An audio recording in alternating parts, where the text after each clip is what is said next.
اللہ وبرکاتہ۔ امید کرتے ہیں اب سب خیریت سے ہوں گے۔ اللہ آپ سب کو اپنے ذومان میں رکھے، آمین۔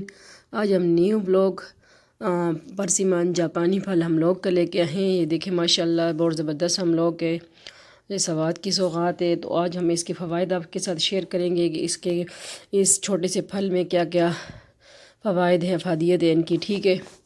اگر آپ کو ہے دائمی قبض یا دائمی بواسیر تو آپ نہار پیٹ گرم پانی میں اس کو تھوڑے سے بوائل پانی میں رکھیں، ٹھیک ہے۔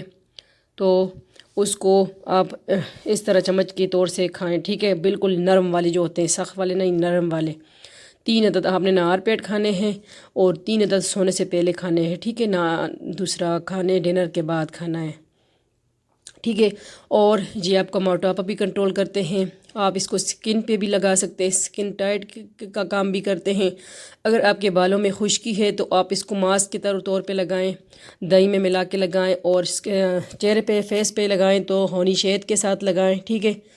تو یہ جاپانی پھل امر پھل، اس کے بہت سے فوائد ہیں۔ اگر یہ کسی بڑے حکیم کا کہنا ہے کہ اگر آپ کو سونے کے باؤ ملے تو آپ اس کو چھوڑے نہیں، کھائیں۔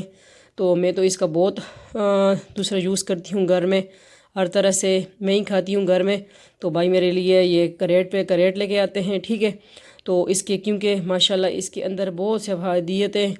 تو یہ ہے جاپانی پھل کا ولاگ ہم نے آپ کے ساتھ آج شیئر کیا۔ تو یہ ہے، آپ اس کا بواسیر اگر آپ کو ہے تو آپ کو انشاءاللہ جڑ سے خاتمہ کر دے گا، ٹھیک ہے۔ تو آپ دیکھیں گے، اور آپ جو اگر موٹاپے سے پریشان ہیں تو وہ دہی میں مکس کر کے کھائیں نہار پیٹ، انشاءاللہ آپ کو واضح فرق محسوس ہوگا انشاءاللہ۔ تو آپ دیکھیں گے، ٹھیک ہے۔ تو فیس ماسک پہ لگائیں، بالوں پہ لگائیں، تو ہر طرح سے آپ اس کو یوز کر سکتے ہیں۔ شوگر والی بھی اس کو کھا سکتے ہیں، اور اس کا مزاج گرم ہوتا ہے، ٹھیک ہے۔ تو لیکن ایک طریقے سے کھائیں تو انشاءاللہ دعا میں یاد رکھیں۔ اللہ حافظ۔